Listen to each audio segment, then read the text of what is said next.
Hi friends, நம்ம இன்னைக்கு இந்த வீடியோவில் என்ன பார்க்க போகிறோம் அப்படின்னா, இந்த மாதிரி ஒரு மாடலுக்கு எப்படி ஃபினிஷிங் ஓட்டுறது அப்படின்னு பார்க்க போகிறோம். நார்மலாக இதை வந்து கான்டூரில் ஓட்டுவாங்க. நான் வந்து உங்களுக்கு புதுசாக இன்னொரு டூல் பாத் எப்படி யூஸ் பண்ணுறதுன்னு சொல்லித்தரேன். அது வந்து சர்ஃபேஸ் ஃபினிஷ் மாதிரி தான். அது வந்து வாட்டர் லைன்ற டூல் பாத். அது எப்படி யூஸ் பண்ணுறதுன்றதை இப்போ பார்க்கலாம். இப்போ வந்து இங்கே டூல் பாத் போய்க்கலாம். அதில் 3Dயில் வாட்டர் லைன் அப்படின்ற டூல் பாத் எடுத்துக்கலாம். இதில் ஃபர்ஸ்ட் எடுத்தோன்னே உங்களுக்கு என்ன கேட்கும் அப்படின்னா, எந்தெந்த ஏரியாலாம் மிஷினிங் ஆகணும் அப்படின்னு கேட்கும். அதில் எதுவும் ஸ்டாக் வைக்கிங்களான்னு கேட்கும். இது ஃபினிஷிங் டூல் பார்த்து தான். அதனால நான் வந்து ஸ்டாக் எதுவும் வைக்கல. 0 கொடுத்துக்கிறேன். எந்த ஏரியாவில் மிஷினிங் பண்ணணும் அப்படின்னு கேட்கும். அதில் வந்து நம்ம இந்த மாடல் ஃபுல் மாடலை செலக்ட் பண்ணிக்கலாம். நான் இந்த ஃபுல் மாடல் செலக்ட் பண்ணிக்கிறேன். ஓகே கொடுத்துக்கலாம். அடுத்து டூல் பாத் கண்ட்ரோல்.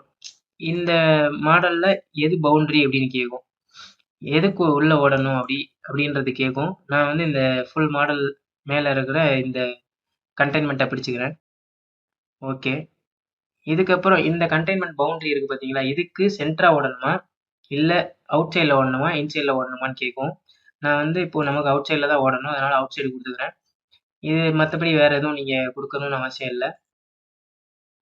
இந்த ஆஃப்செட் டிஸ்டன்ஸ் மட்டும் நீங்கள் இந்த கண்டெய்ன்மெண்ட் பவுண்டரிக்கு எவ்வளோ வெளியே இருந்து ஆரம்பிக்கணும் அப்படின்னு கேட்கும். அதில் வேணால் நீங்கள் ஒரு அமௌண்ட் கொடுத்துக்குங்க.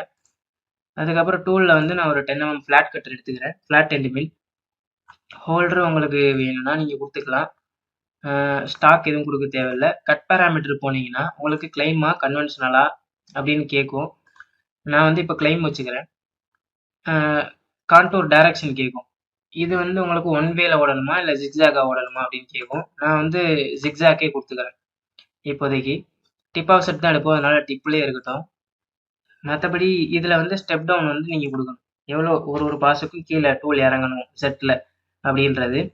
நான் 1 mm இப்போதைக்கு கொடுத்துக்கிறேன். நீங்கள் உங்களுக்கு தேவையான மாதிரி நீங்கள் கொடுத்துக்கலாம். அடுத்து லிங்கின் பேராமீட்டர் போனீங்கன்னா வேறு எதுவும் மாற்ற தேவையில்லை, அப்படியே விட்டுருங்க டிஃபால்ட்டாக. அப்புறம் ஓகே அப்படின்னு கொடுத்தீங்கன்னா உங்களுக்கு டூல் பாத் ஜென்ரேட் ஆயிரும். இங்கே பார்த்தீங்கன்னா உங்களுக்கு இந்த மாதிரி டூல் பாத் ஜென்ரேட் ஆயிருக்கு. இது எப்படி ஓடுதுன்னு பாருங்கள். மேலே இருந்து அப்படியே கீழே வரைக்கும் ஓடிட்டு வரும். இது ஒரு ஃபினிஷிங் டூல் பாத்து தான்.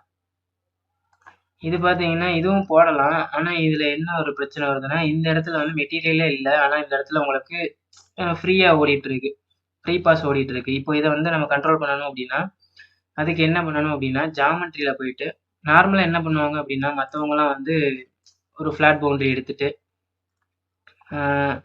எல்லோரும் 3Dயில் யூஸ் பண்ணுறது இதுதான். இந்த மாதிரி ஒரு சர்ஃபேஸ் க்ரியேட் பண்ணிவிட்டு ஜாமெட்ரியில் போயிட்டு உங்களுக்கு டிரைவ் இந்த செக்கில் வந்து ஓடக்கூடாது. அவாய்டன்ஸில் வந்து பார்த்தீங்கன்னா இந்த சர்ஃபேஸை கிளிக் பண்ணிடுவாங்க. கிளிக் பண்ணிவிட்டு ஓகே கொடுத்தோம் அப்படின்னாலும் உங்களுக்கு அந்த இடத்துல வந்து எந்த டூல் பாத்தும் ஜென்ரேட் ஆகாது. நம்ம இந்த மாதிரி ஒவ்வொரு இடத்துலையும் வரைஞ்சிட்டு இருக்கிறதுக்கு பதிலாக என்ன பண்ணலாம் அப்படின்னா, இப்போ நான் இதை டெலீட் பண்ணிக்கிறேன். அதே ஜாமெட்ரியில் போயிட்டு அதே அவாய்டன்ஸில் வந்து நான் வந்து எதுவும் க்ரியேட் பண்ணாமல் இந்த பாட்டமில் இருக்கிற இந்த ஃபேஸை செலக்ட் பண்ணிக்கிறேன். செலக்ட் பண்ணிவிட்டு ஓகே கொடுத்துட்றேன். ஓகே கொடுத்துட்டு ரீஜென்ரேட் பண்ணுறேன். இப்போ பார்த்தீங்கன்னா இப்போவும் பார்த்தீங்கன்னா உங்களுக்கு ஆனால் அந்த இடம் வந்து ஓடாது. நீங்கள் ஒரு சர்ஃபேஸ் க்ரியேட் பண்ணணுன்ற அவசியம் இல்லை. நார்மலாக இந்த மாதிரி கூட நீங்கள் பண்ணிக்கலாம். இது பாருங்கள், இது எப்படி ஓடுதுன்னு பாருங்கள்.